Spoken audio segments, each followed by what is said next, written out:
ఏడుస్తూ కూర్చున్నంత మాత్రాన చేసిన పొరపాటు జరిగిపోదు. నాకు తెలుసు ఆ పని నీదే. పల్లి, నా మనసేం బాలేదు, ఇప్పుడే మాట్లాడుకు. తప్పు చేసింది నువ్వైతే నీ మనసు బాగోలేకపోవడం ఏంటి? అంత జరుగుతుందని నేను అనుకోలేదు. అనుకోకపోవడం వల్లే ఇన్ని గొడవలు జరుగుతున్నాయి. నువ్వు అనుకునేవి జరిగితే ఎంత డేంజర్గా ఉంటాయో ఇప్పుడైనా అర్థమైందా? నీ వల్ల అందరూ బాధపడ్డారు. ఇంతమందిని బాధ పెట్టడంలో నీకు కలిగే సంతోషం ఏంటి టిప్పు? అనవసరంగా నువ్వు చేసిన తప్పుకి గాయత్రి గారు దోషిగా నిలబడాల్సొచ్చింది. నిన్ను కాపాడడం కోసం ఆవిడ నింద భరించారు. నీ ఒక్కదాని వల్ల ఇంతమంది ఏడవడం నీకు ఆనందంగా ఉంటుందా? నాకు నువ్వేంటో అర్థం కావడం లేదు. చెప్పు, నీలో ఈ శాడిజం ఏంటి? పొద్దున పని చెయ్యాలని నీ మొండితనం ఏంటి? వల్లి ప్లీజ్, నేను సగం చచ్చిపోయాను. నీ మాటలతో పూర్తిగా చంపొద్దు. నువ్వు చేసినవే చెప్తున్నాను. నేనే నీ మీద కట్టుకథలు అల్లడం లేదు. ఇది పద్ధతి కాదు టిప్పు. నీ పెళ్లి కోసం నీ వాళ్ళు ఎంతో కష్టపడుతున్నారు. ఆ కష్టాన్నంతా నీ సంతోషం కోసం భరిస్తున్నారు. అది నీకు తెలియడం లేదు. చెప్పినా వినిపించుకోవడం లేదు. నీకన్నీ తెలుసు. తెలియదనడానికి లేదు. కానీ అన్నీ కావాలనే చేస్తావు. క్షణానికి ఒక విధంగా ఉంటున్నావు. ఇప్పుడున్న మాట కాసేపటి తర్వాత ఉండదు. నిన్ను నువ్వే మోసం చేసుకుంటున్నావు. అది నీకు తెలియడం లేదు. నన్ను నువ్వేమన్నా అనుకో, నువ్వు నా ఫ్రెండ్ అయినా ఈరోజు నువ్వు చేసింది క్షమించరాని తప్పు. దానికి మూల్యం మీ అమ్మగారు చెల్లించారు.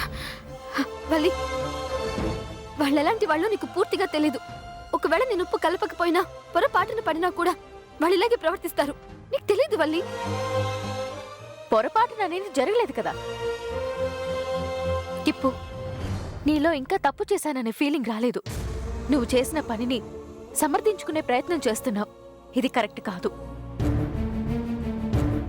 ఈరోజు మీ అమ్మగారు ఆవిడ గారి కాళ్ళు పట్టుకోవడానికి, కింద పడిన ఉప్మా తినడానికి, ఆవిడ గుండె పగిలేలా ఏడవడానికి కారణం నువ్వే నువ్వే నువ్వే. నీ వల్లే ఇదంతా. పిన్ని,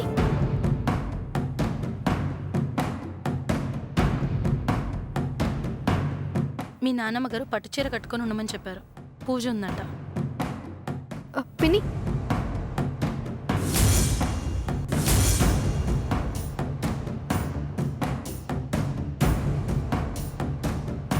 ఇప్పటికైనా అర్థమైందా? మనసులో ఉన్న బాధ బయటికొస్తే ఎలా ఉంటుందో?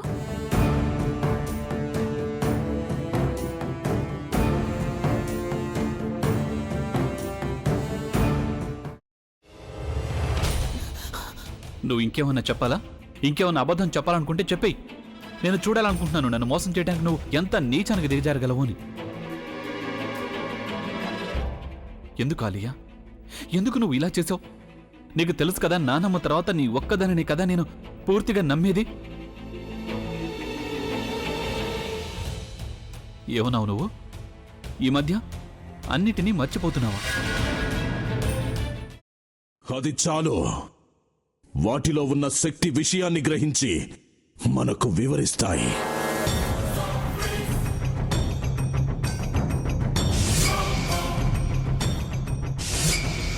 ఎవరు ఆ దండ విప్పొద్దు, గది తలుపులు తెరవద్దు.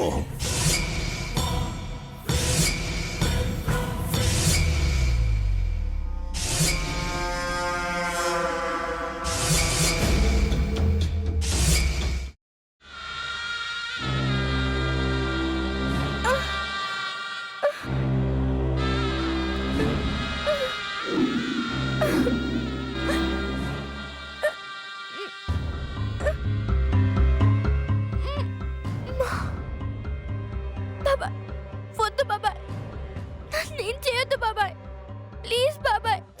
నీకు నిజం తెలిసినప్పుడే నా ఆలోచనలో నువ్వు చచ్చిపోయావు.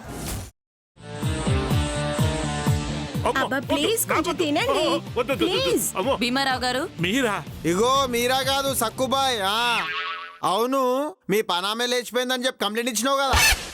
రేయ్, ఆయన కంప్లైంట్ ఇచ్చింది లేచిపోయిందని కాదు, కనిపించడం లేదు అని. అట్లానా? సరే మేడం. ఇడియట్. ఆ వంట మనిషి పేరేంటన్నారు? రత్తాలు మేడం. ఏం పెద్ద మంచి నీ వంట మంచిని కూడా మేడం అని పిలుస్తావా? రే హాఫ్ బ్రెయిన్,